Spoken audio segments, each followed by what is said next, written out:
So welcome everybody as you're coming in. Let's see. We should do a fun fact as folks are coming in.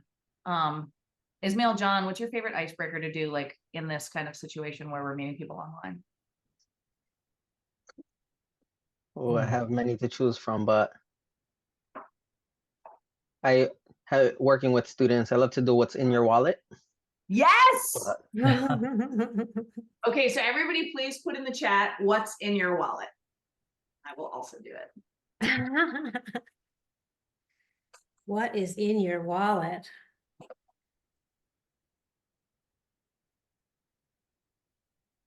the embarrassing part of this for me is that I've changed my wallet now, so mine is much less exciting.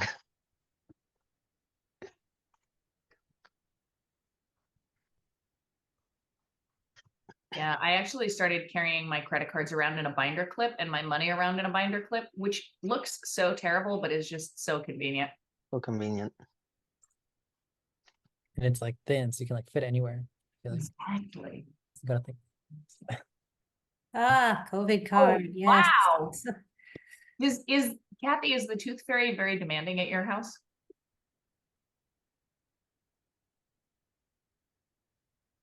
Great. Well, it's a 7:03, and it seems the pace of people joining has dropped off. So why don't we go ahead and get started? Unless there are any objections. That sounds amazing. Oh, there's one more. Yeah, okay.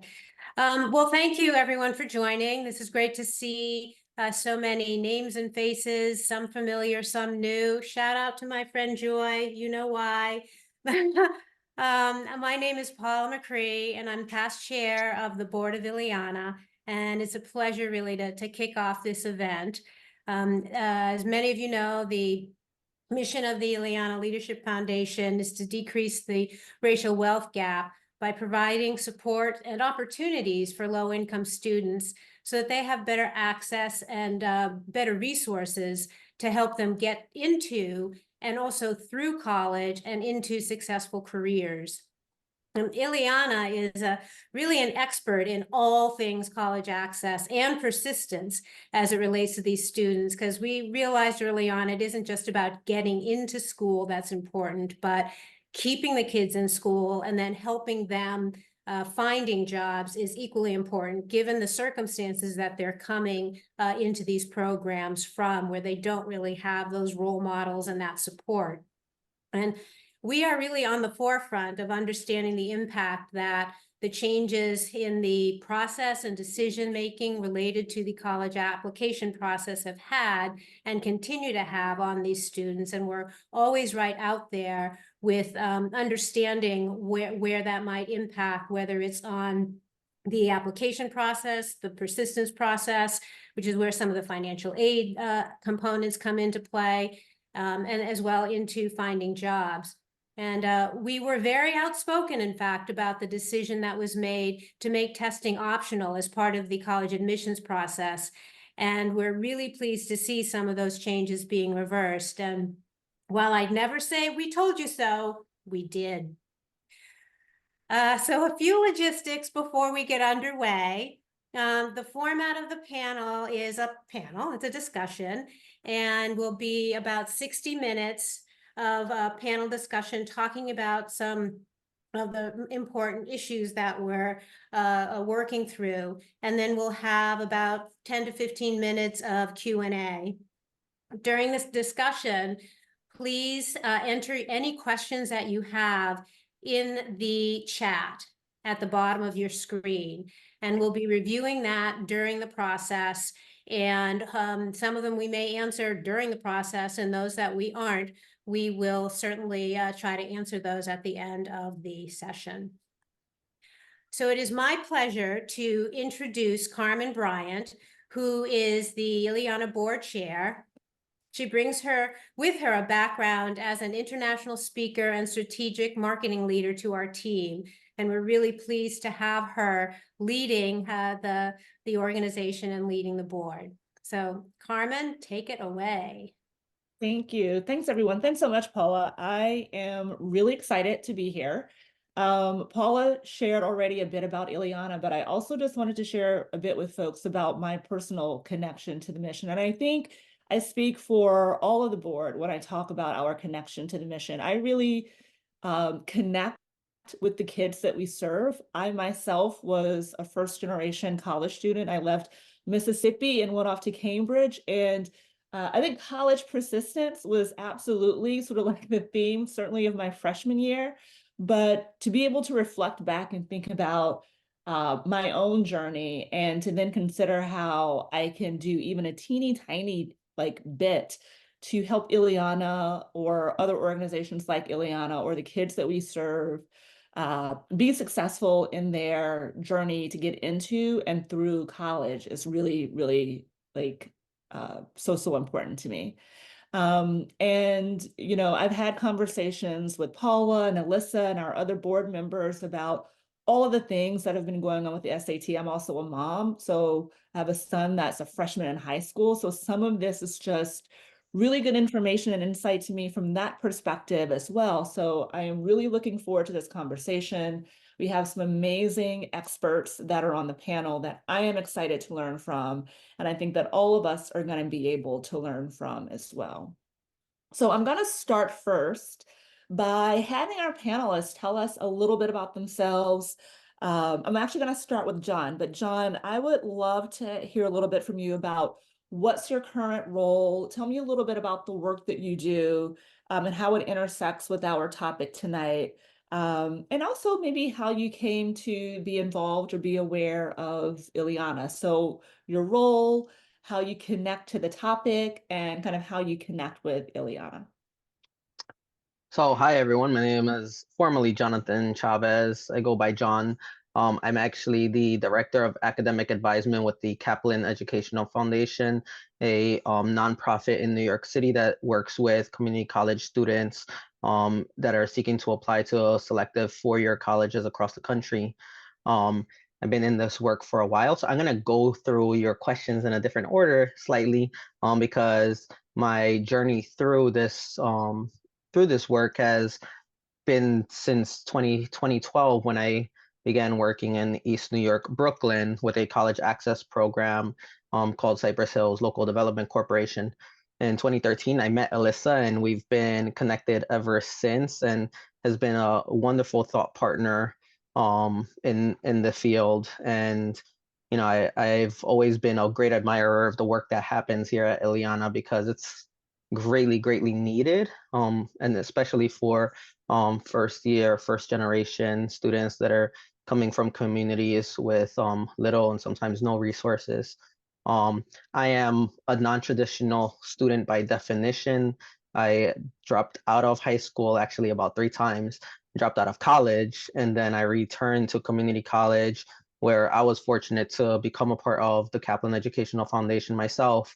Have gone through that program and through their guidance, was able to transfer from community college to a small liberal arts college, Bard College, that has essentially transformed my life. So I do this work because it's very central to what I believe in. I do believe college can be for everyone, and I believe that you know access to resources and access to information is what draws success. And I feel like I might have missed a question now, but hopefully not. No, I think that was covered everything. Thank you. Thank you. Ismail. Hi everyone, thank you for being here. My name is Ismail, and I am, as for my current role, I'm a college access coordinator at La Vida Scholars, which is a nonprofit located in Lynn and Chelsea. And what we do is that we support low-income, high-achieving students in high school apply to college. So that's super fun. I graduated from Hamilton College about 2 years ago, so this is kind of like my first full-time job. I knew I wanted to go into nonprofit just because of how involved I've been in nonprofits in high school and throughout college. For example, I was a part of Yleana as a student myself, and I gained so much from it, from my SAT score that I think got me into the scholarship of Posse. And I've also gained like a lot of just professional and like life skills that I think was really necessary to put myself out there and to explore all the opportunities that are available to me, especially like while I was in college. So anyway, to go back, Yeah, so I returned to La Vida because I was also a La Vida scholar. I graduated 2017 as a La Vida scholar, and my parents are both immigrants from Guatemala. Came here around when they were my age, so they didn't really know how to support me in the college process, and La Vida helped me with all of that. And like I said, I was a posse scholar for Hamilton College, so that paid all my tuition. I got to be part of like a cohort of 10 students who we all supported each other, and I just think that nonprofits have been so central in like my development, academically and like personally.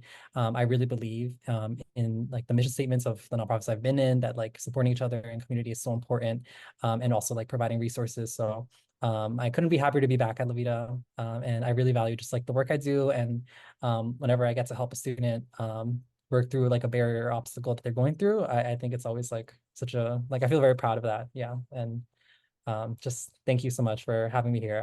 I'm very honored. Mhm. We are thrilled to have you here, actually. So we are honored. Alyssa, you don't get to escape this question, even though many of the folks on the call might be familiar with you and your work. Would still love you to share a little bit about yourself and your experience and kind of why this work. Yes, great question. So I am the co-founder and executive director of the Yleana Leadership Foundation. Nice to meet everybody if I haven't met you already. I've been doing this since 2013. Let's see. I started as an IEP tutor in the Bronx, and I worked as an IEP stands for Individualized Education Plan. So working with kids with non-traditional needs, kids who weren't necessarily served by a traditional classroom environment. And I learned the importance of looking in somebody's eyes and making sure the thing that you said actually made sense, like the real communication. And I think that is the backbone of my teaching. Teaching is really fun for me, and it's the thing that I enjoy most in the world. So yes, I'm the executive director, and I try to make sure that we have all the things going that we need to have going. But the thing that really animates me and that I love more than anything else is connecting with kids and supporting kids. When I get a text from a kid, like I got a text from a kid yesterday who was like, "Hey, can we check in? I need to give you a life update." And those are the highlights of your day. And the days that you talk to a kid, those are the best days. So that's really why I do it. Carmen, did I answer your question? You sure did. And I learn something every time we chat. So thank you for that. I want to circle back to Ismail because you kind of shared the fact that you kind of went through the Yleana program and had, done a variety of different things. I would really be curious to learn a little bit about what's it been like as you think about the fact that you've gone on this journey where you have been the student, right? That's been sort of like benefiting or having access to these different programs to now be in a position where you are then helping those students. Like, what is that like? What are some of the things that you learned along the way, or whatever? Are there things that were kind of things that you reflect back on and even maybe wish you'd known when you were younger? For sure.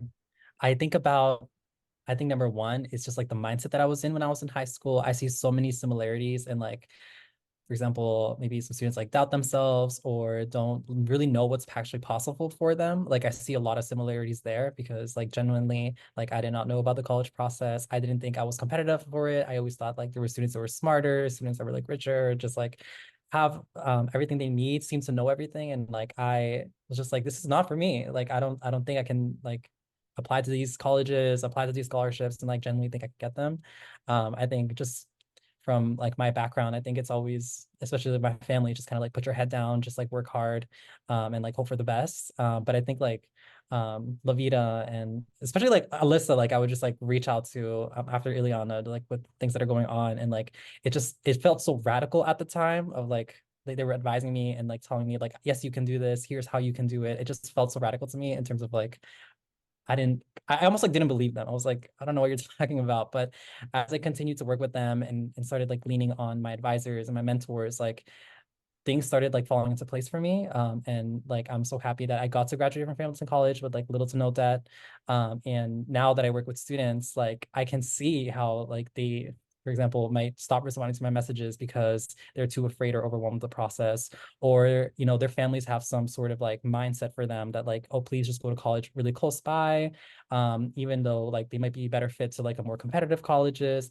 And like, you know, family always comes first, especially like for me in like a Hispanic household. Like I always just like listen to like what my parents say, and sometimes it's hard to break out of that mindset, you know, especially when like your mentors are telling you like what is actually possible for you. So for me, when I work at La Vida Scholars, I always think it's important to speak with the parent and do what I can to advocate for the student as well. Just because sometimes the student like wants to do something, but maybe they can't. Like for example, sometimes students like get a really great package at an out-of-state school, but their parents are like, no, like we do not want them going there. Like please stay home.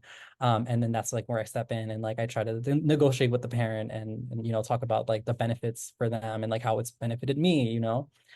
So anytime I do that, I literally think of myself being in a student's place and like, you know, I had such great support and being able to go out of state because of La Vida, and I'm so happy that I get to like almost like intervene and like do something for these students that you know they really want to succeed, and sometimes you just need a little push, a little accountability, and some advocacy for them, like not just with everything and all the obstacles in society, but even just like with their families or in their personal life as well. Mhm. That's as you were talking, I just couldn't help but nod. I mean, these are like, we're talking essentially about kids who are making a decision that's going to affect the rest of their life. And they have to own that decision, but they're not making that decision in isolation. So it's that's kind of just like a really interesting insight and observation. And John, I mean, as you were introducing yourself, I learned a bit about you. I didn't realize that you mentioned you had dropped out of high school like 3 different times. Like, how did you get from that to then graduating from college? Like, what was kind of like the catalyst or kind of like the thing that got you from through that journey? So start by saying I was always an intelligent student. I didn't quite connect what I was learning in the classroom with what I needed to succeed in life. So I didn't quite value it in that regard. And I always had the impression, well, I'll figure it out. I think what changed for me, one is that when I re-entered at my community college, I had a son that was recently born. And so I realized, okay, well, I guess I need to get my life together if I'm gonna make a difference for my family. Nothing like having a family to realize that, okay, actually, like you need to prepare for this to make a better life. And when I got there, I really have to thank the faculty at my community college. I attended LaGuardia Community College, and they're the ones that saw something in me that at that point I had no longer seen in myself. So they encouraged me to apply for this program. As I was applying for it, I was like, I have 1 semester of good grades, I have a GED, like really, what am I shooting for here? And when I was accepted into the program, again, they saw something inside of me. And our motto at the organization is to dream big. And they literally reminded me to do that. And so I switched over. At the time I was studying electrical engineering. I wasn't bad at electrical engineering. I did really well in my classes, but it wasn't where my passion was. And so I switched over to sociology and kind of discovered another form of education that I didn't really realize existed. Um, and that's what I do today, right? What I realize is that many students they don't realize how they can project their futures from inside, right? And really understand themselves to then think about how they can impact the world. And and my job is to really help bring that to life. So that's what I do every day. I work with them to understand what their strengths are, and work with them to realize how do you transform weaknesses into development and get better at those things, and how do you project a mindset that's always growing. So that's at this point it's no longer work. Yeah, yeah. I can relate to that. I started college thinking I wanted to be a biomedical engineer and then switched to sociology. sociology and African American studies. So, and I loved it. I was passionate about it, and I didn't just do what someone else told me to do, which is often how we make these decisions. I want to jump into kind of the, I think, John and Ismail have been really a good primer for us on some of the challenges that, the students at Yleana and, Kaplan serve. But I want to jump into a little bit more about what's happening with the SAT. So if you've been following, kind of like the news or paying attention, or you have like a kid, maybe like I do, that during the pandemic, the SAT, ACT became test optional just because of the challenges and the logistics, right, in kids taking the test. And there was a lot of conversation and dialogue as to whether or not that would continue. And then lo and behold, earlier this year, we started hearing, I think, maybe was it Dartmouth, the first one, who came out and said that they were, going to go back and institute the SAT.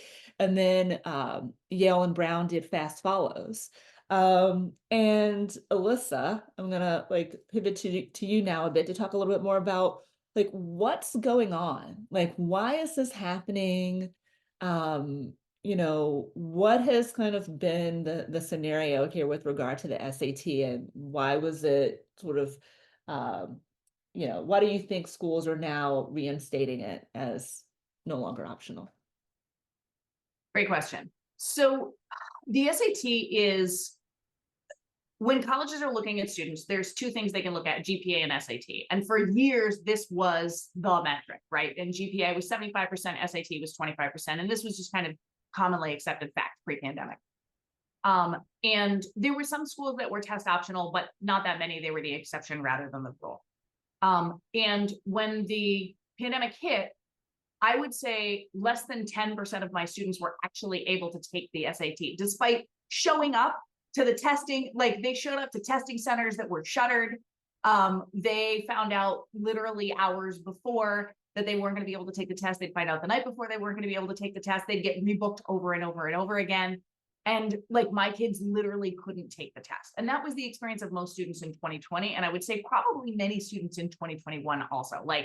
And I think it was probably worse in urban areas. My students are almost exclusively in urban areas. So those are the areas that I'm most familiar with. I think probably rich kids may have been able to take the test, but my kids generally were not able to. So so basically all schools went test optional. The only school that is like massively competitive that I know of that did not go test optional was Georgetown. And Georgetown said, if you physically were unable to take the test, that's okay. Explain what happened and like, we'll look at you anyway. But when it came time, when the SAT was able to be taken, like when you could actually show up, at that point, most schools had gone test optional because they had to, right? You couldn't require tests if no one can show up and physically take that. So at this point, most schools had made a decision that they were going to be test optional for some period of time. Many of them said they were going to give it 3 years and give it a try, see how they felt about it, and see if they were able to get the kind of classes that they wanted without the SAT. And so for years, people had argued that the SAT was a poor metric and then it didn't correlate with your grades and outcomes in college. And there were apparently studies that said this. I had never read them, but I had been told about them many times, that there was no correlation between SAT scores and college performance. But yet colleges always wanted this metric. And I was on the phone with 2 colleges whose names start with H that said, if a student can't get a 500-500 or a 550-550 if they want to study STEM, they will not be able to graduate. It doesn't matter how much resource, like fundamental remediation, how much support we give them, there is no amount of support that will be enough to get them to graduate. And I thought that was really interesting. That for them, there was a line in the sand, it was hard and fast, and it was clear. And this was from like years of trying, right? Because they didn't just decide this number, they had tried lots of kids who had been under this number and they were like, this just doesn't work, we just know. And there's no point admitting a student is not going to graduate, right? That's like counterproductive for everybody. So I thought that was really interesting. And when they said that the SAT became optional, and no one could take it, I was like, wow, you guys are going to have a really hard time predicting who's going to graduate, because the SAT was a useful metric, at least for graduation, right? For this particular part of the population. So MIT was the first to reinstate the SAT, and I'm pretty sure it was 2021.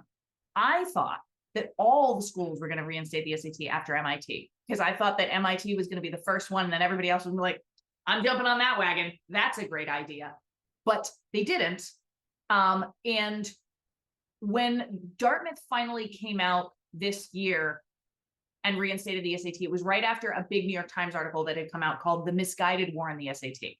And so I don't know how much behind the scenes stuff there was.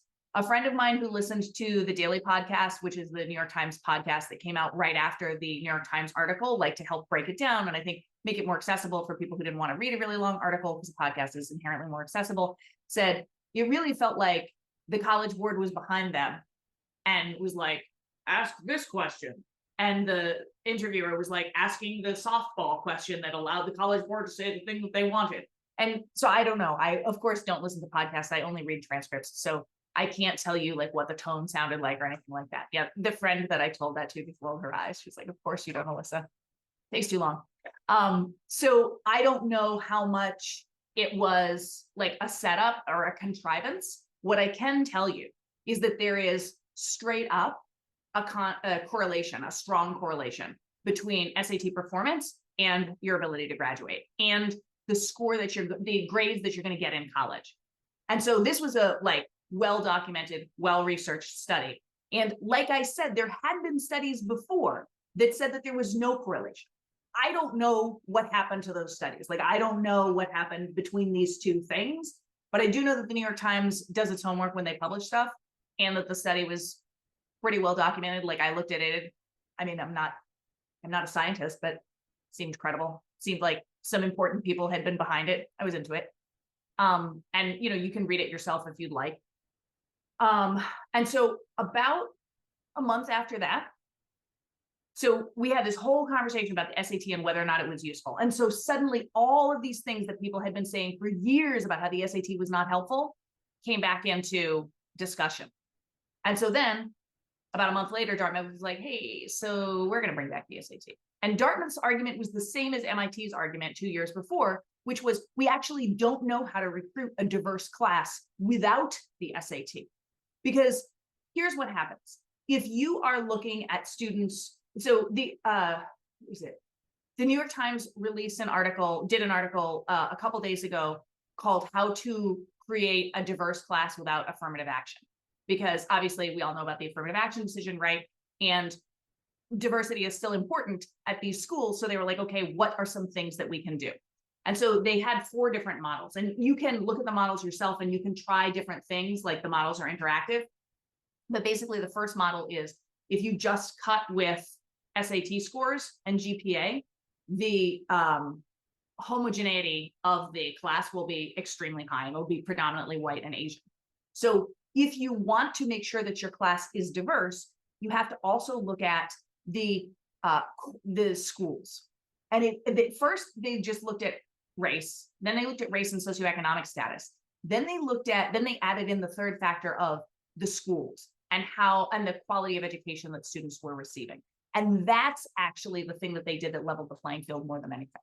So what we're finding is that a lot of our students who go to schools that are not necessarily well known by, let's say Harvard as an example. So if you go to public school X, Harvard has never taken a kid from public school X. Harvard gets your transcript, you have a 4.0, but they don't know anything about your school. And because it's public school X, it's underfunded, you have 500 students for every counselor. The recommendations are clearly a template that the science teacher just dashed off, because the science teacher also has 500 recommendations to write if you get them done. And so from looking at this, Harvard has absolutely no idea what the quality of education the student has received. And with grade inflation, I think now about 50% of students have an A average, which is insane. So when people are like, oh, GPAs tell a tale, I'm like, really, what tale? Because everybody has the same tale. So there's just a lot there. And I think the SATs are the only thing that provide an across the board metric. So I think what people are always worried about is that if you just look at the SATs, then you're like, oh, okay, then we're only taking kids with this SAT score. But no, you are factoring in a lot of other things, and you recognize that kids from underserved schools are going to have lower SAT scores. And yes, we are going to take them also, and we factor in many components about the student. It's not just a straight number.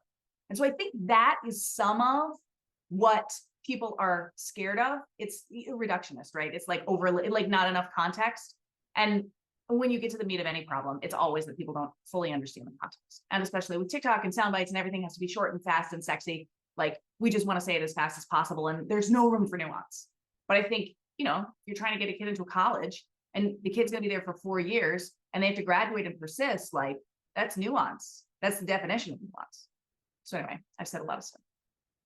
That, it's interesting. You answered one of the questions I was going to ask, which is why not look at GPA? I don't think I realized that like 50% of kids graduate with an A average, which you're right, is kind of crazy. So there's a lot of benefits to having SATs reinstated for kids who might come from underfunded schools or, maybe first generation, things of that nature. So I want to ask a little bit about Yleana now, because Yleana has really been focused on, decreasing the racial wealth gap through increasing access to college and college opportunities. And a big sort of lever, the primary lever in which you've done this has been through the SAT. So, obviously this is why that we all kind of care about this topic. I think one of the things that I'm kind of, curious for you to share is, like, how do you do it? Like, how do you help these students actually get better SAT scores or get into college? And what is the impact of doing that? Okay, how do we do it? I would say it boils down to 3 basic things. 2 are academic. 1 is filling in content holes. So it's being being a subject matter expert, right? I always say that 90% of teaching is reading the room and hearing what the kids are saying and how people are feeling, but that implies that the content doesn't matter. I also take the SAT the 3 times a year that grownups are allowed to take it, and my super score is currently a 1600 because I think that I should not stand up and tell you how to take the test if I can't get a perfect score on it. So it's important to me that the people that are leading our kids, including me, actually know what we're doing, but also that we're such flexible thinkers that we can meet the students where they are, which brings me to the second thing, hearing the kernel of truth in a student's utterance. So like, we've all been in that situation where a kid says the thing and the teacher's like, Raymond, what do you think? And the kid's like, was I right? Was I wrong? Did I understand it wrong? Did she understand me wrong? Are we talking about something else? Like, what is going on? As opposed to me as the teacher hearing Johnny say something that is definitely not the thing that I wanted him to say, because when in a class does a kid ever say the thing that the teacher is looking for, right? But you figure out what's the connection, because there's always a connection, because the kid's not crazy, right? He's saying a thing that answers some part of your question. So your job as the teacher, the onus is on you to make the connection between what he's thinking and where you're trying to go, and to say, hey, that's right. You're saying that if we square X, we can do whatever with it, right? And the kid's like, yeah, exactly. And you're like, okay, great. Now, once we've squared X, now what can we do? And so you're just pulling that next thing out and setting him up for success so that he can see where we are in the process and what the next step is. And so I think that we call that student agency, hearing the kernel of truth in a student's utterance, because it creates this incredible classroom feeling where people all of a sudden start to feel smart. And our kids often say, and Ismail will probably tell you this because he was at camp, that math is much easier at Yleana than it was at home. And every year my kids say this to me. They'll be like, why is math easier at Yleana? And I'm like, I don't know. We got the right answer. It's in the back of the book. They're like, yeah, but you did fewer steps. And I'm like, yeah, I don't know, but we got the right answer. You can check. And they're like, but you didn't make it so complicated. Why didn't you make it complicated? Why is my math teacher making it complicated? I'm like, yeah, I don't know. But look, we got the answer and it was really fast and it was really easy.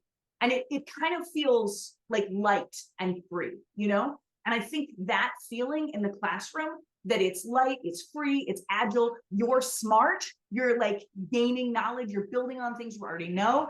And we're meeting you where you are, as opposed to being like, you have to learn everything from zero. You don't know anything. You must learn only my techniques. You know what I mean? Like that stinks, right? That's not a fun classroom. So those things, plus being really intentional about teaching critical thinking skills and pattern recognition, which is also, what do you already know? What do you already know that solves this problem? I often tell my kids when they walk in the door, you know everything you need to know to solve all the problems on the SAT. I'm not going to really teach you anything. So like, what? And I'm like, yeah, I'm just going to teach you how to use stuff you already know. And they're like, what are you talking about? I'm like, don't worry about it. You're going to get this.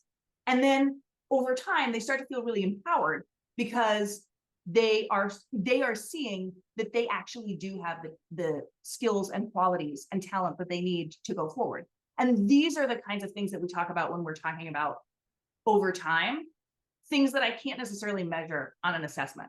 Because if you believe that you can do it, that increases your resilience, right? That makes you much more likely to get up next time something smacks you down.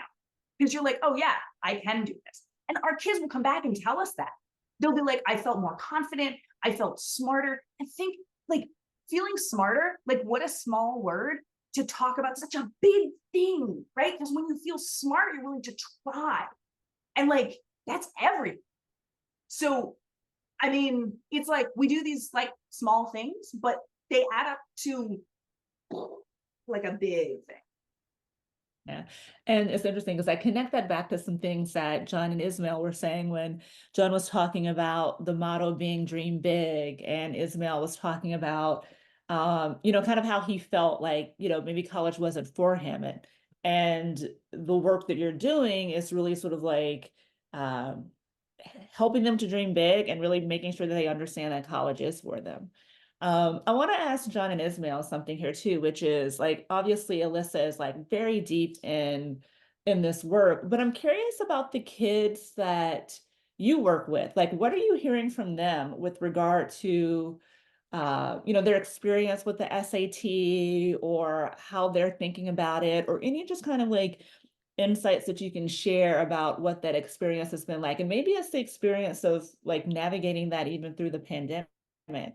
I'm going to start with John.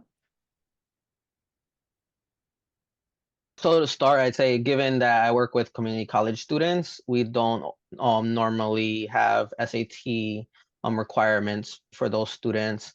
But I think to some of the points that Alyssa made, right? I think one of the things that's important is how we set expectations.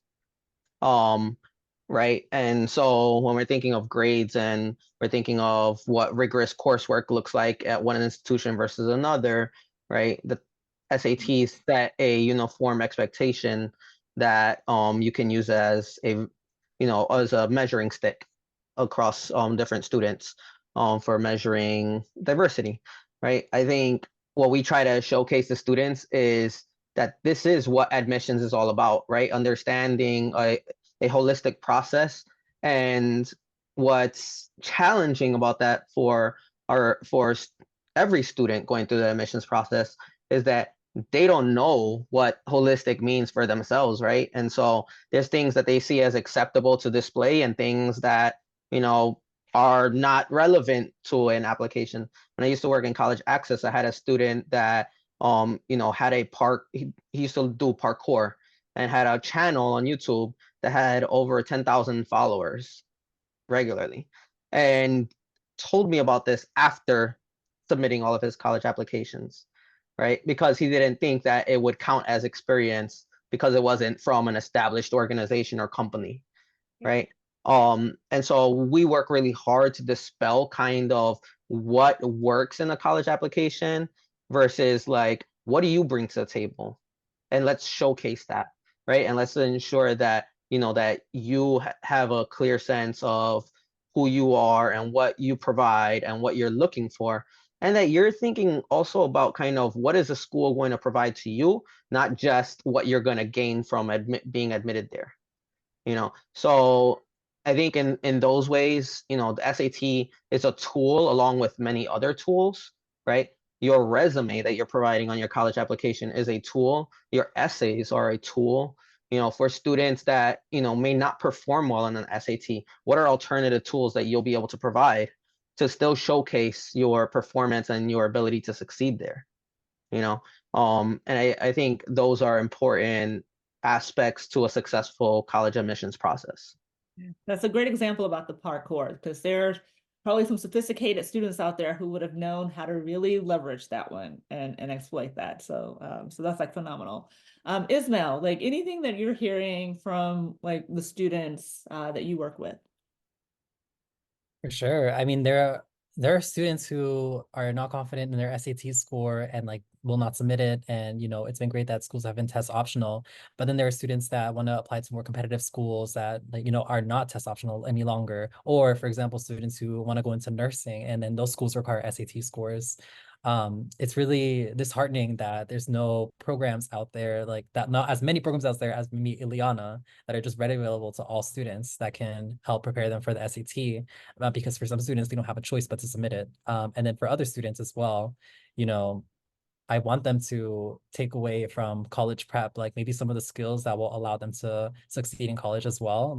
Like in doing college prep, they're learning how to, for example, get comfortable asking questions, seeking those answers, being persistent, like having the resilience that Alyssa's been talking about. So like it's unfortunate that not all students have access to it. And I can say that students who did go to Yleana, that are at La Vida now, like all come back with such a different like attitude, I think, in terms of like things that are stressful, like for example, the SAT itself, or even like applying to college or speaking up in the classroom. I think they come with like just a completely different energy sometimes.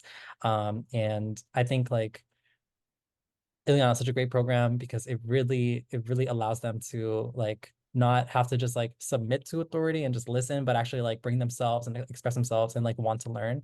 But in terms of like my students in the SAT, I think it's definitely difficult. And I think now that more schools are no longer test optional, I'm hoping that there's more that we can do for them. Like for example, like we're not an SAT prep program, so we don't really have like the capacity to be able to like offer that to our students. But yeah. Yeah, it was heartening though, I think, when Alyssa was talking about how looking at the schools also that the students go to is such an important part of looking at that SAT score, because it's not like apples to apples exactly, which I think is really important and also heartening and probably, relevant for the students that you all serve. So the title of the panel is Access Denied. Obviously, the SAT is a big part of that, but I also wanted to talk a little bit about what's happening with the FAFSA. I'm actually going to, I think I'm going to punt it over to John maybe. And just tell us a little bit about what's happening there. Maybe just share a little bit about what FAFSA actually is and how what's happening is affecting students.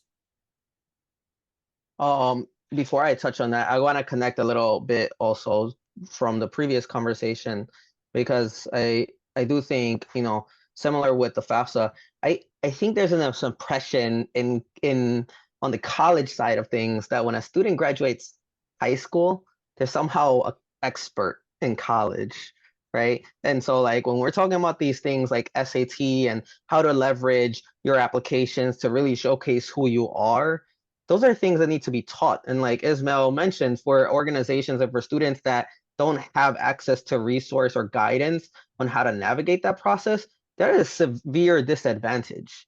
And it's unfortunate that the accountability falls onto the student as to what's going to happen next in their journey. So the FAFSA is another example of that, right? This is the free application for federal student aid. And essentially, it's the application that you filled out to apply for federal funding in terms of Pell Grants, federal student loans, both subsidized and unsubsidized. And if you don't know the difference, then imagine if you're a college student applying for college for the first time, right? And and that is one application of many that students also need to complete their financial aid process. And so a lot of times we lean on the FAFSA, but students in New York that are applying to New York schools are also applying for TAP, which is not run by TAP, it's actually run by HESC. And if you don't know the difference, again, right, imagine being a college student doing this for the first time.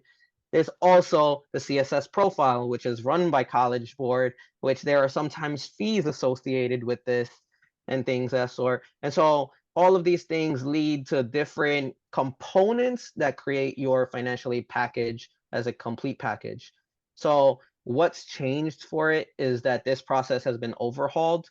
It's been sold as simplifying the process.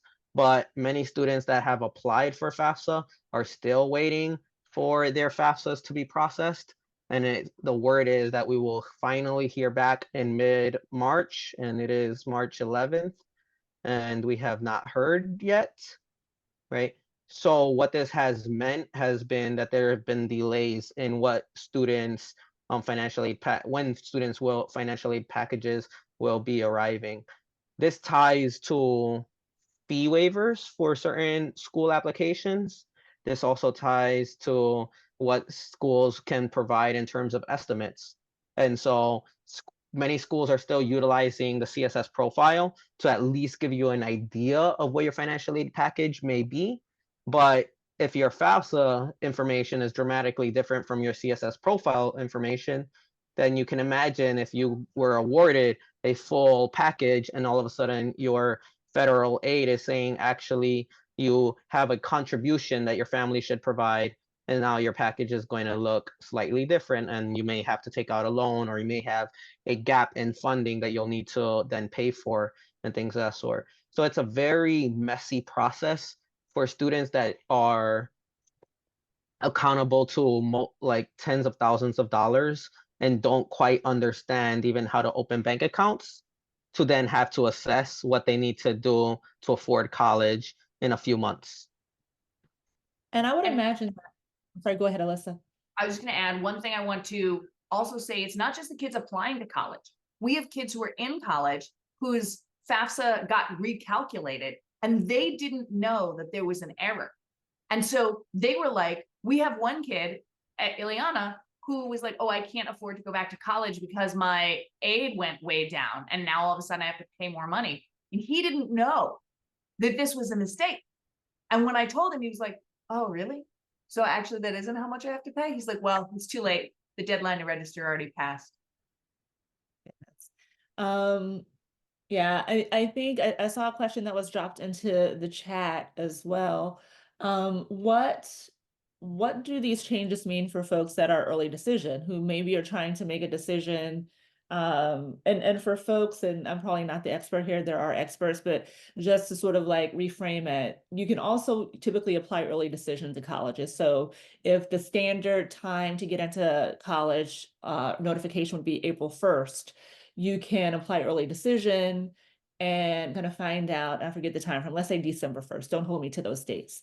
And so, but you have to commit. For some of those, you actually have to commit to that school.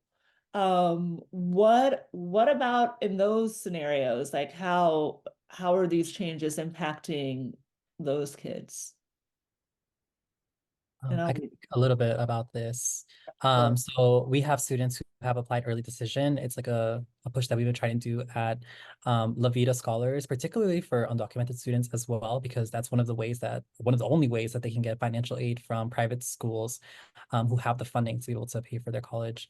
But so far, based on the students that we've worked with, they're getting like tentative packages from these schools. And what's really difficult for me to wrap my head around is that oftentimes when students apply early decisions to schools, we hold off on waiving the deposit or making that deposit with the students so that we can leverage and say, oh, we can't afford this. Can we get more financial aid?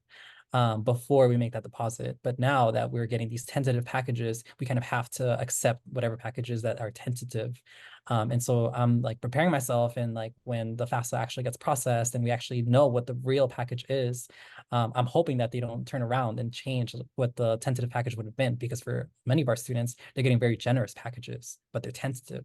So it's yet to see what the real packages are going to be based off of what information is on the FAFSA, and that we no longer have the leverage of, hey, like we can't afford this package because we don't know what the actual package is.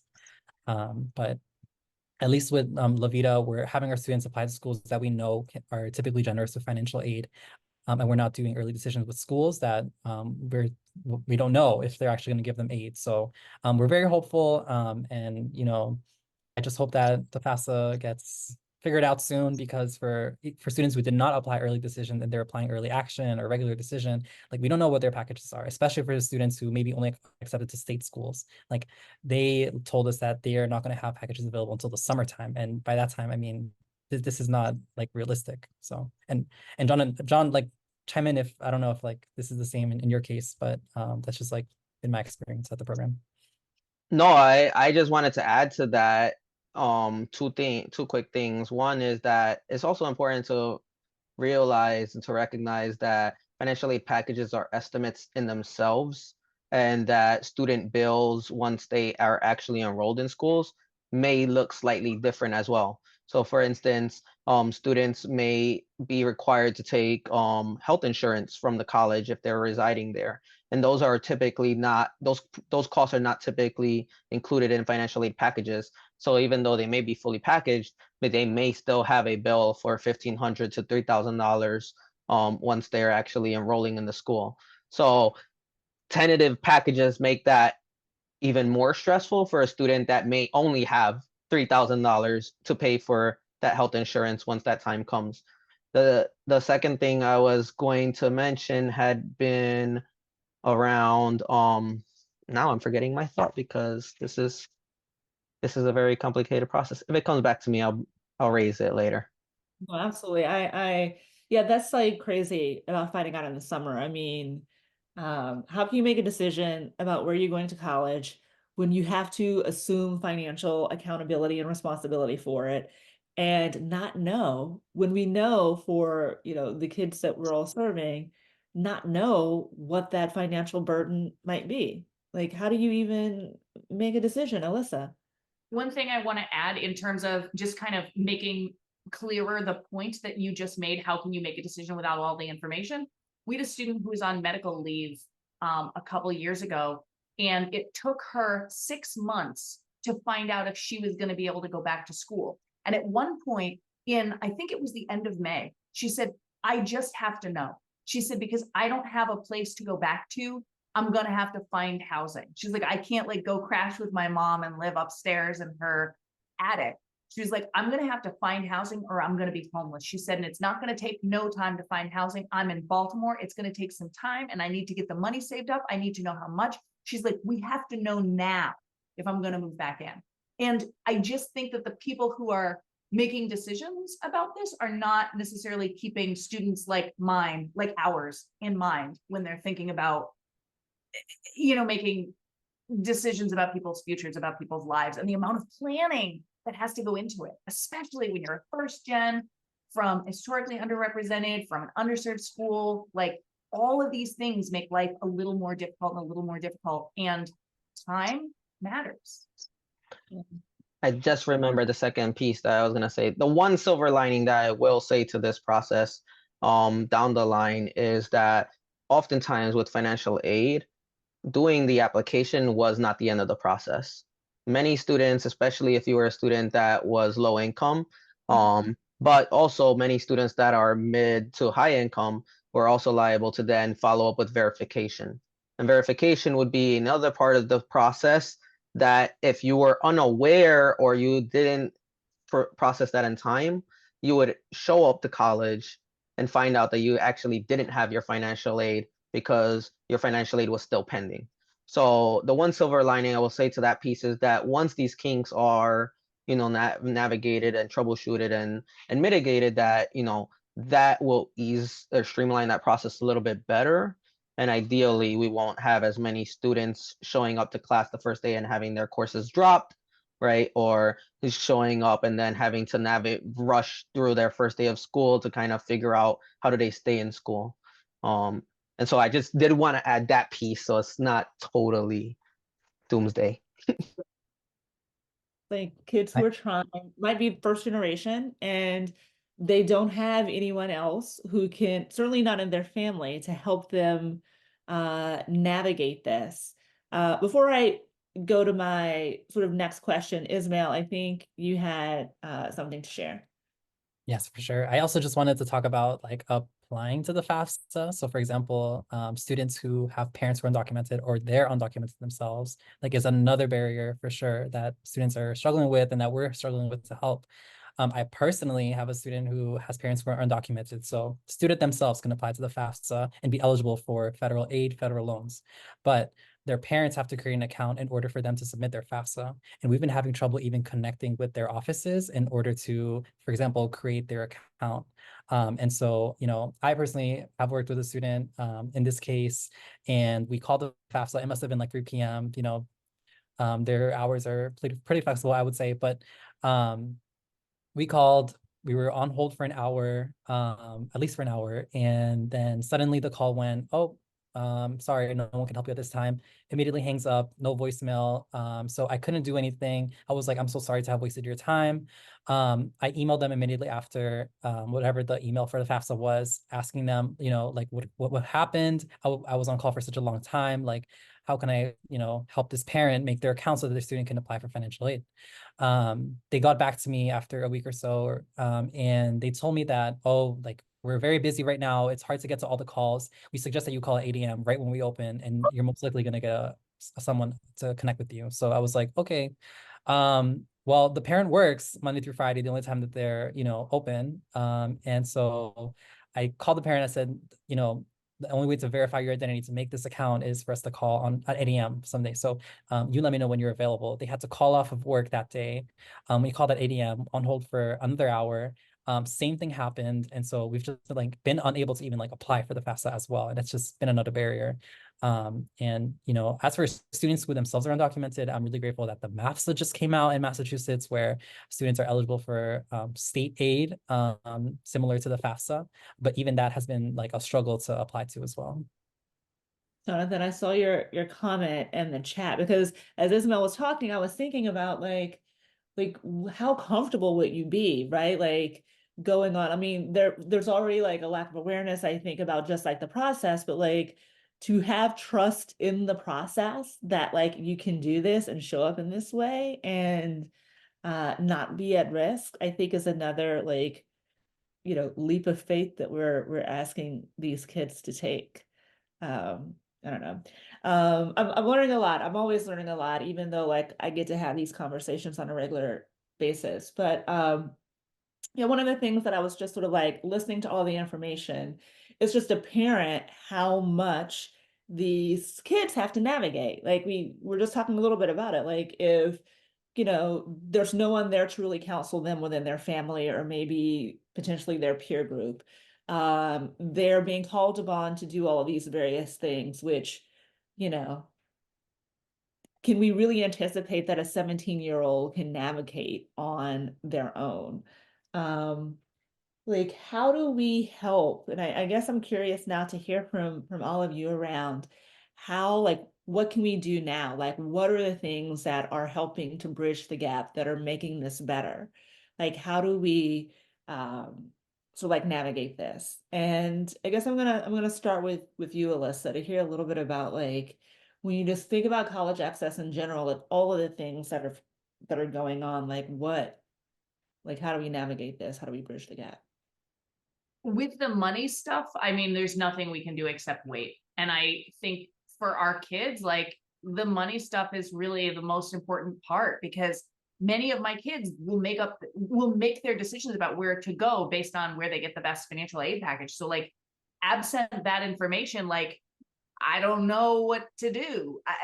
I feel like we as college access people, whenever we get together, we're like, what have you heard? What are you doing? Do you and we exchange little tidbits of information. Have you heard this about this? Have you heard this about this? Oh, I heard if you call these people, you might be able to get a this, And so we're all working as hard as we can to try to advocate for our kids.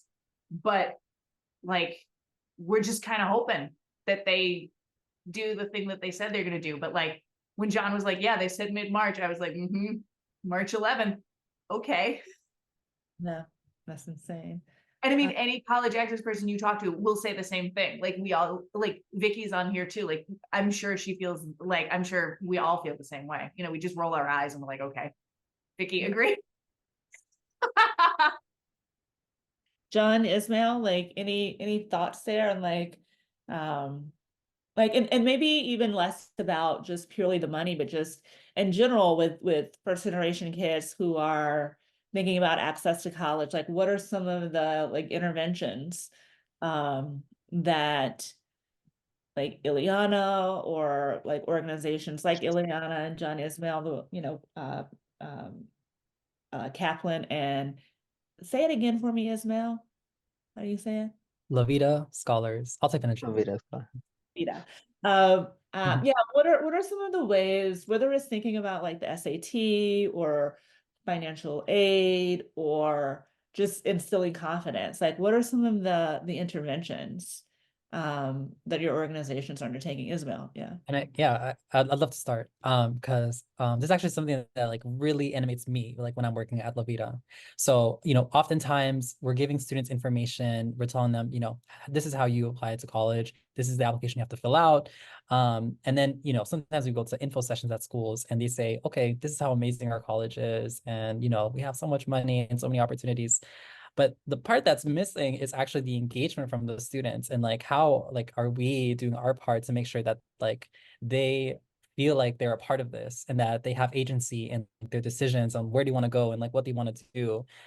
Because I think oftentimes like a lot of my students get overwhelmed and maybe don't take as much initiative because they don't know that they can actually like make change in like their own reality, that they can, you know, decide like where they want to go, know where they want to go, and that they have the knowledge and connections to the resources that are available to them. So I love like whenever possible, like asking students like what they're thinking for college, like where they want to go, what they want to do. I'm asking them about like what summer programs you want to be a part of, you know, how does that connect to like maybe what you want to explore. I think about like in college, like with colleges, like if they want to go to like a certain school that's like maybe a little farther, you know, asking them like how they feel about it and then like how their parents feel about it. Like I really like want to know what their reality is, and then meet them where they're at and like support them where I can in terms of like giving them advice or maybe removing an obstacle. Maybe I make a phone call to like an admissions office or financial aid office or to a summer program. I think more often than not, students are like, well, like I'm confused about this one thing, so I'm just gonna give up. But I'm like, no, like there's so many options, and like I'll do it for you. I'll sit there with you, and like I sometimes I just want to do everything for them. But I know that once they go to college, they're gonna have to advocate for themselves as well. So I do everything together with them. I sit with them. I help them draft the email. I give them some tips. I sit there. We make phone calls, and you know, eventually, like they start making the phone calls on their own. I love when I get texts like, oh, I called the school and like I took care of this thing. I was like, I am so proud of you. Like you're gonna need to self-advocate in the future, and like I'm happy to help whenever possible. But the more that they feel comfortable and they realize like what's available for them, I think is really great. So for me, it's like I want to see engagement from the students, and you know, I want to like meet them where they're at, and not just like give them all the information and then just hope they take it in, but like really like working with them to you know start answering some of the questions they have on college and challenging some of the limitations that they think they have or that this all causes them, you know. Alyssa, I want to hear from you. And John, I'm gonna go to Alyssa and then John. And then John, I'm also curious because you serve a slightly different population too. So I'm curious to get your thoughts maybe on kind of how you're thinking about that. But Alyssa. Before I say anything else, I just want to say, Ismail, I'm so proud of you. If you guys relate to this call, Ismail is Yleana. He's 2016 session 2. Like he's our kid. And hearing him say the things that like I live, it's just like, oh, and it's full circle and it's amazing. Ismail, I love you so much and I'm so proud of you. I just, yeah. So many of the things that Ismail says, I feel exactly the same way. Like, I think the thing that, one of the things that John alluded to when he was talking about building trust with undocumented families, like building trust is so important. And it's about educating the kid, it's about educating the families. I remember I had one kid, this is 2014 when I had first started, and he said, my parents are very disappointed in me because I'm not applying to any Ivies. And like, I had looked at his grades and they just like weren't Ivy appropriate, but like he just wouldn't have gotten in. But you know, that's fine. There were great schools out there for him. And he said his parents were like very upset. And I called his parents and I was like, hey, like, stop putting pressure on him. He's doing a great job. He's working really hard. And like, he's going to go to a great school. He ended up going to UMass Amherst. Like, he's a real smart kid. And he ended up having a great time. Yes, yes. But like, his parents were just like, you know, why are you such a no good Nick? And it broke my heart. But I think the best thing that we can do is make connections with the parents, with the kids. And the more they trust us, the more they're willing to reach out to us. I was telling Paula earlier today a story about a student who reached out to me and just, I think, wanted somebody to listen to her more than anything else. And I said to, I did the whole, do you want a hug, advice, or just somebody to listen? And I think she mostly just wanted somebody to listen. But then she was like, well, I'll take some advice. So then, you have to know exactly what to say, like how much to say, and how to build the connection so that they will come back to you next time they need advice. Because if you just snow them with, you should do this, you should do that, and make them feel like really dumb and useless, then they'll never come back to you. And the tie is broken. So you want to be really affirming, be really warm. Like I try to put the fact that I love you first. I'm like, whatever happens, whatever you do, I'm so glad you reached out. I really love you. Please, keep asking me these questions. It's all fine. Like there's no such thing as a dumb question. So many of my kids think the questions that they have are dumb. And I'm like, oh my God, that's such a great question. Like one of my kids was like, how much money do I need to move out of my parents' house? And I was like, what a great question. I have no idea. Like, let's do some research. And I think the person who asked me that thought that was a dumb question. And I was like, I think that's a fantastic question, a great question, And so it's like reminding people that they're smart, their question's good, and like making sure that you build the trust so that they come back to you next time. And like, that's really the best we can do. I think sometimes there's this perception that if we unlock like the salient truth, we can solve everyone's problems. And I really wish that were the case.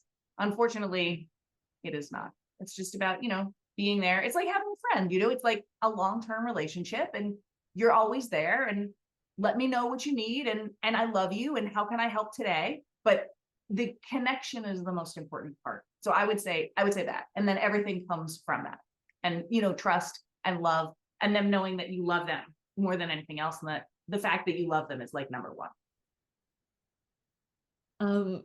John, and if I'm misunderstanding, definitely correct me, but my understanding is that you are working with kids who are often in community school, it might be transferring to another school.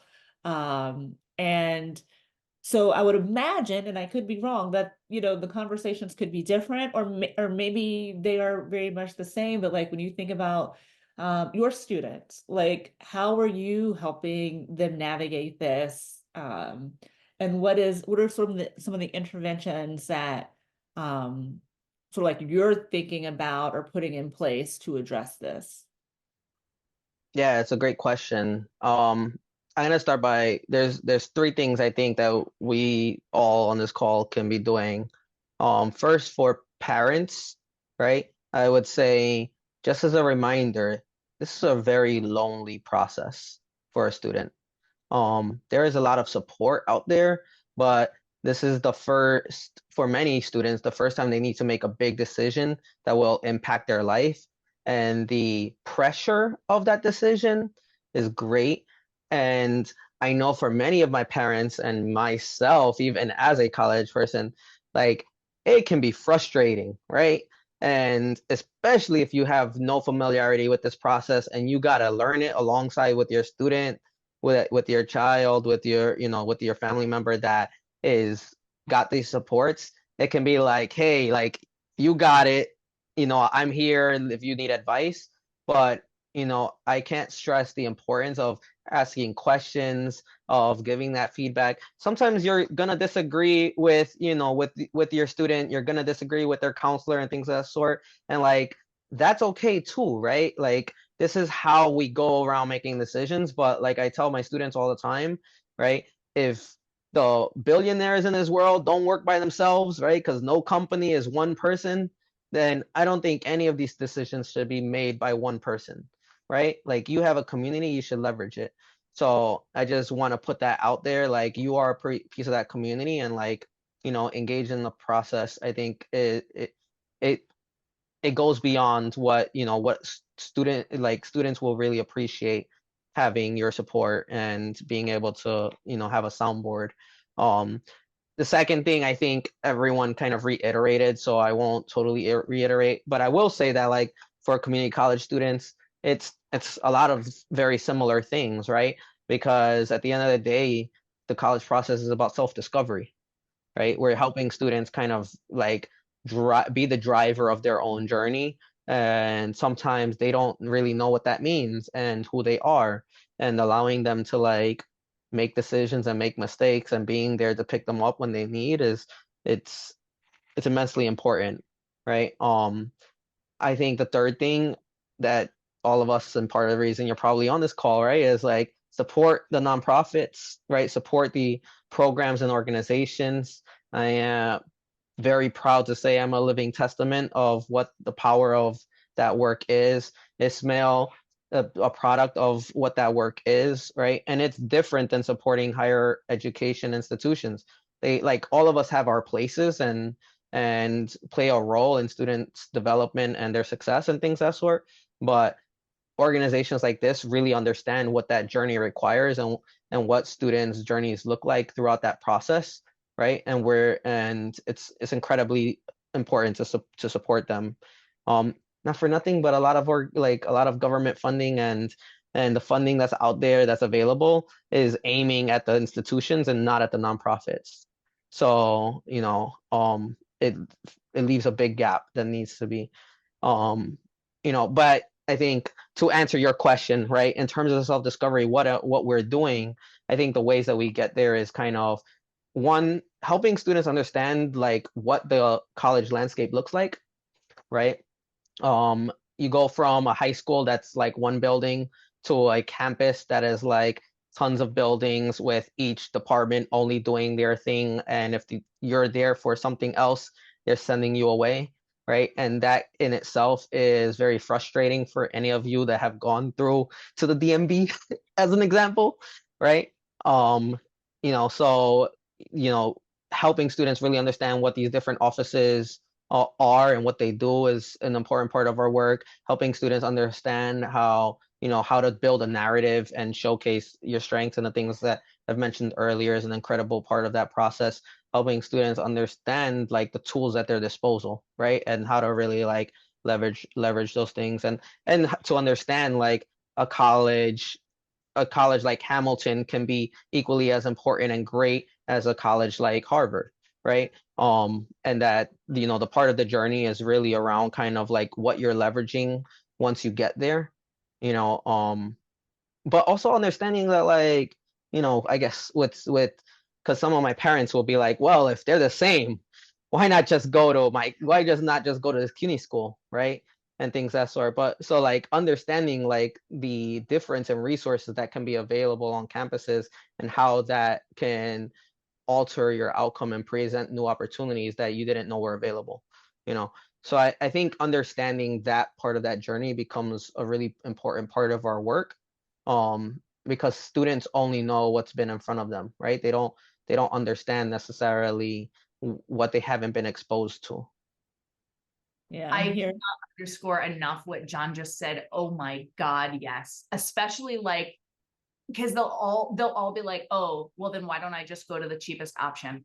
And it's like, I want you to understand what these other options can unlock for you. Not just more money, not just less debt, but also the networking possibilities afterwards. And the fact that your like roommate's dad could give you a job in his like whatever firm, and you're making like $100 grand your freshman, like right after you've graduated. Like, oh my God, that's unbelievable. And that is probably not a thing that will happen if you go to a commuter school, which doesn't mean you shouldn't go to a commuter school, but also if you have those options, think through all of them.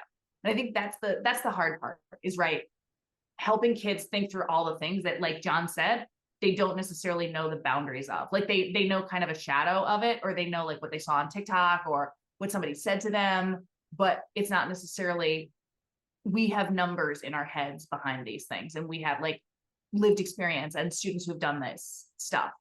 And it's communicating that in a way that is not overbearing. That's the other part. Yeah, I think I'm gonna probably oversimplify this in a way that I shouldn't. But as I was listening to you, I was just kind of like struck by this idea of like, you are really kind of stepping in and sort of like filling in a void, like playing the role of the community that these students might not have, and certainly some of their other peers coming into these institutions do. So I think like that is really like notable too, right? Like being able to get those kinds of like advice or hug or having someone to listen to them, right, is so key and important. If people have questions, please drop them down in the chat. We do have some time to answer a few questions, but time also goes by very quickly. There's, a couple of other things that I would love to ask as well. But I do want to just pause and see if there are any questions, from anyone. I did notice like a question. I don't even know if it was a question, but I thought it was an interesting insight earlier. I think it was from Vicky, who was talking about the FAFSA and was like, what is the impact of this going to be on kids who are currently seniors? And maybe we are just kind of hypothesizing, but I would love to sort of like get reactions to that sort of comment or kind of question. Like, what is the impact of this FAFSA debacle really going to be on, students who are applying right now? Vicky, do you feel comfortable saying more? You don't have to if you don't want to. Yeah, I was gonna say I can unmute. You know me, I don't mind talking. I'm just really worried, right? I'm just really, really worried. I work at a school that's like 99% Black and Latino, right? And it's, my kids who applied early decision, who were broke, have gotten, tentative financial aid packages, which like I feel pretty good about because it tends to be schools that don't give out loans. So like, it's really like maybe the Pell Grant, right? Or a work study, right? Like that's the big question mark. But like they're getting hooked up with some nice money.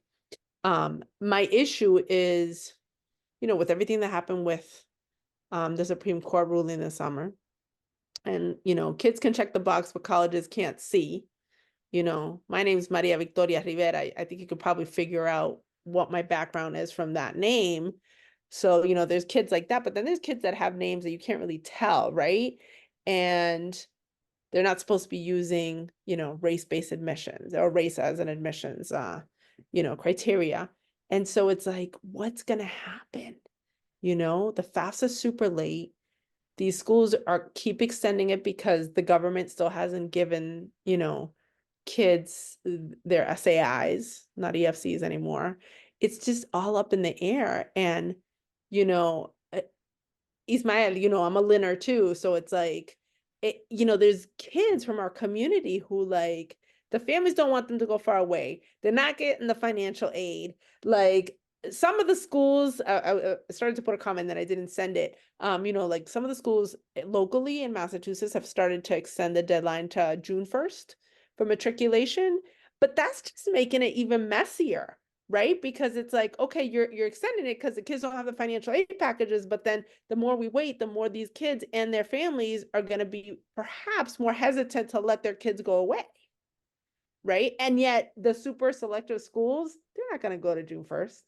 They're going to keep May 1st because like they can. Right. So I'm really nervous for the kids and their families. I'm really, really nervous for that reason, for the kids who went regular. Yeah. Yeah.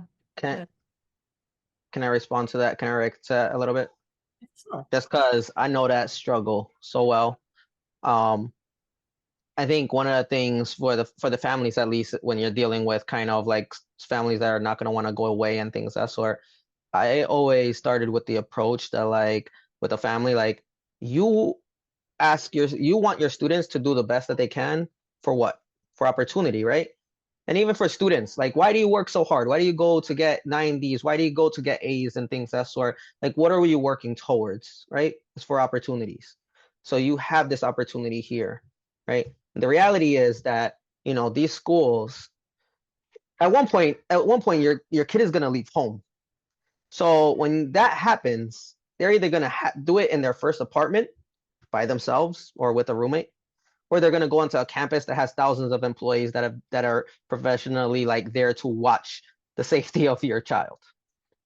So it's not to say that campuses are always safe, right? That's not any reality anywhere in the world, but the likelihood is astronomically better off at a college campus than it is in even in your neighborhood. So, I think when you can provide that perspective, families are much more open to what's available to them, right? And especially like at the end of the day, if you have a tentative package that's, paying 90, 80, $90,000 a year, right? I compare it to students, like it's like getting Jordans for $20, man. Like you're not gonna beat a deal like that. Like that is something that you need to leverage and take advantage of, because at the end of the day, like I said earlier, right, it's not to diminish any of our state schools. Like they exist for a reason, right? But you're not seeing that many people becoming US presidents from these colleges, and so that network game that Alyssa mentioned, like that's real, right? And a lot of CEOs that have come and gone and started leading organizations are because they knew somebody, right? Somebody that believed in their dream, that's willing to fund their dream. They themselves have, families and things that are like supporting them, and like you need to leverage that.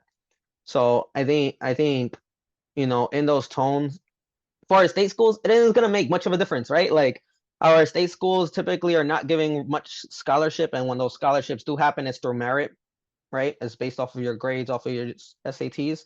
So like you're gonna get what you're gonna get, and you kind of are knowing what to expect. The downside to what we're mentioning is that if you're finding out in June and you have a bill of $3,000, now you really only got like a month and a half to come up with that money. So I think you plan for it based off of like what you expect is gonna happen, right? A student that is going to likely have some kind of gap, we start working on that now while we're still in March. And you just forward plan much more strategically than we would have a typical year. So this has like been a phenomenal conversation. The time has just flown by. I can't believe like we only have a handful of minutes left. So what I'm going to do is like, we have an array of different folks on the call. We've talked about some phenomenal topics. I want to get like just a last, we're going to make this super fast, y'all. I want like 30 seconds. Get kind of like a final thought or final comment from everyone on the call. And I'm gonna go John, Ismail, and Alyssa, to just kind of like, whether it's reiterating something that's already been shared, an insight that you want folks to take away, whatever the case may be. So John, what's your final thought for the group? I'm just thankful that I was invited to this panel.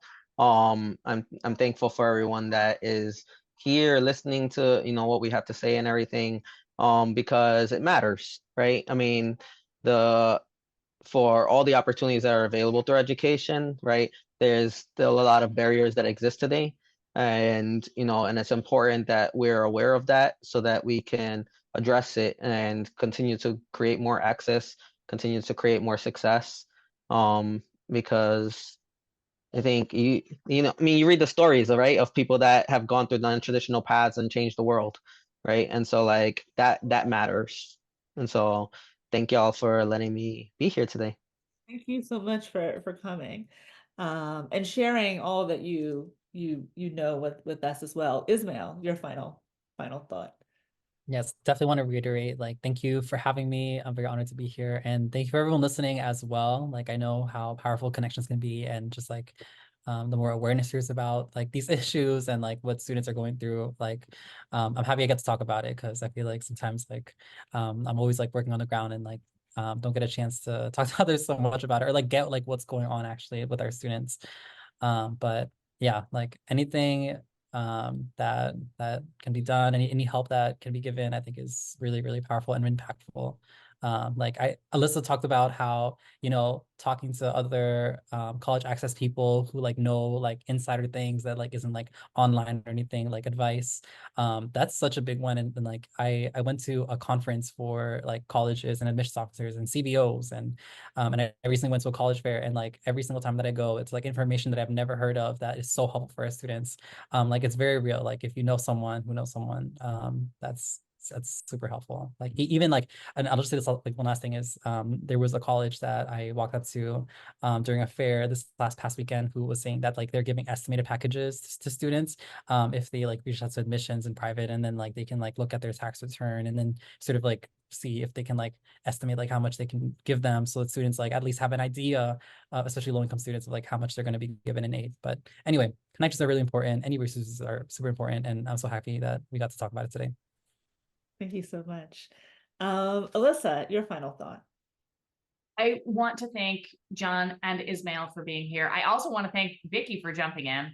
And Vicky, I'm planning to have more panels, and don't worry, I am planning to ask you to speak on one. And yes, you've been voluntold, and no, there's no backing out. But seriously, I really appreciate that we've had this opportunity to talk about what working on the front lines of college access actually entails. I mean, we've just scratched the surface, but I feel like college access people, we speak a different language because we've like worked in the field for a really long time, and we know how incredibly hard it is. And I feel like it's extremely important for people who don't do this work every day to talk to people on the front lines and hear stories of people on the front lines. Just like I think that teachers are the front lines of education because they're doing all of the hard work of instructing the student and like dealing with the crazy stuff that happens. These college access folks on this call also are doing all of the hard work and dealing with all the crazy stuff that happens and all the crazy stories. And they are the angels. Like they're the ones that deserve all of the praise and all of the glory because they're doing all of the incredible work. And I have learned so much from each of them. And I think the other thing that I just want to leave folks with is whether you're mentoring or you're thinking about mentoring or you're thinking about like whatever, the most important thing is to make a strong connection with people so that you can have those lines of communication open. Because if there is trust in the relationship, then they will call you up and say something that's embarrassing. And that's what has to happen in order for that problem to get solved, you know, real talk. So that's just the most important thing, but it will not happen without the incredibly hard work that is put in by these college access folks. And I have never met a college access person who didn't stay up till 3 o'clock in the morning to get an essay written. And I know all of you know what I'm talking about. Yeah. So thank you. Phenomenal last thoughts from all of our esteemed and wonderful panelists. We're wrapping it up. We only have a few minutes left, and I want to kick it over to Paula to kind of close us out and you know, wrap us up in sort of this amazing conversation that I learned so much from. Paula. Well, thank you, Carmen, and thank you, everybody, panelists and participants. And I just wanted to say, just real quickly, as you can see from the conversations, that there are a myriad of issues that we have to grapple with in this college access space. And in a lot of ways, if you've helped one student, you really helped one student. And that it's very hands-on. And we're very fortunate to have people like Ismail and John and Vicky, you know, in our corners to help us navigate some of these challenges. So thank you. And I'll close with, it really does take a village. And, you know, echoing some of what John said, it's a community, and that's what makes this all work. So just thank you again. And I'm going to just pass quickly over to Alice for our final wrap up. Hi, folks. I'm Alice. I'm the Associate Director of Development, Yleana. Thank you so much for being here.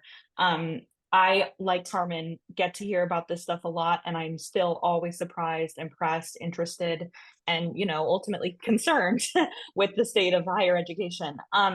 Real quickly, I just wanted to say one of the things that I was most interested in is hearing about how providing information to students and helping intervene on their behalf can be really moving and important and move the needle. And we talked a little bit about how college access folks get involved, but you can also get involved if you're not a college access person. If you were interested in getting involved at Yleana, you can become a mentor, so help students get into college, provide mentoring on how to apply to college, help them overcome challenges as they try to persist through college, which we know is not easy, and we discussed today. And help them transition. So if you're interested in mentoring, you can always reach out to me or Alyssa. I'm going to drop our info just in the chat, and I'll also send an email tomorrow because I love a follow-up email. And then if mentoring doesn't seem like something that you have time for, you can always visit our website, learn more about the issues. And if you're moved to donate, please know that, you know, your gift helps make things like this possible, helps us connect with other college access people, and also provide that sort of one-on-one important mentoring and love and support to every student. So thank you so much for being here, everybody. This was wonderful. Thanks, everybody. Thanks, everybody. Thanks for being here. Thank you.